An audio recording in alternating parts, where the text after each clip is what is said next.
नाज़िन सिंह जे ॿिए नंबर वॾे शहर हैदराबाद में औरतुनि ईद जी ख़रीदारी मुकमल करण बाद हाणे उन्हनि पाण खे संवारण लाइ ब्यूटी पार्लरनि जो रुख़ करे वरितो आहे। वधीक तफ़सील साकिब कुबैर जी रिपोर्ट में।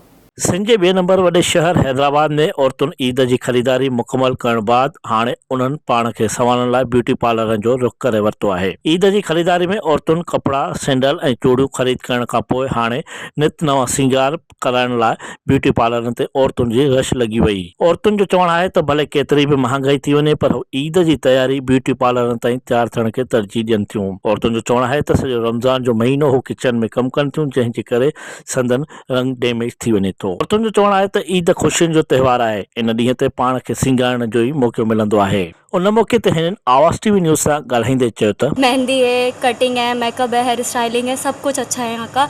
सबसे ज़्यादा मुझे यहाँ की कटिंग पसंद है, तो मैं अभी कटिंग करवाने आई हूँ। नहीं होती पार्लर के बिना तो ईद अधूरी है हमारी। पार्लर पे आना लाजमी है। लेडीज़ जो भी आती है ज़्यादातर फेशियल करवाती है, इसलिए कि पूरा महीना किचन में गुजारती हैं। जब किचन में गुजारती हैं तो स्किन उनकी बहुत डैमेज हो जाती है, तो facial, wax, hair cut, eyebrows ये बहुत मस्ट होता है इनके लिए। और फिर जब टाइम मिलता है तो डाई वगैरह ले लेती हैं।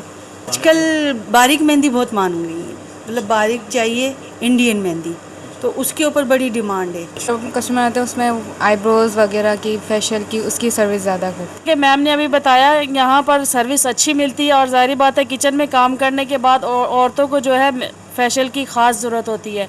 ये भी एक किस्म का ट्रीटमेंट होता है, स्किन ट्रीटमेंट, तो ये लेना चाहिए।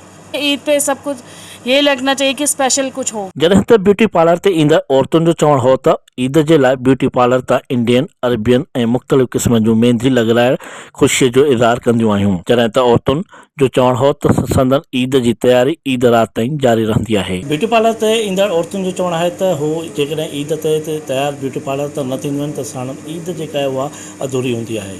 हिन जो चवणु आहे त ब्यूटी पार्लर ते तयारु थियणु ईद खे हू पंहिंजो मुकमल सम्झंदियूं आहिनि। कैमरामैन यासिर कुरैशी सां गॾु साकिब कुबर, आवाज़ टीवी न्यूज़, हैदराबाद।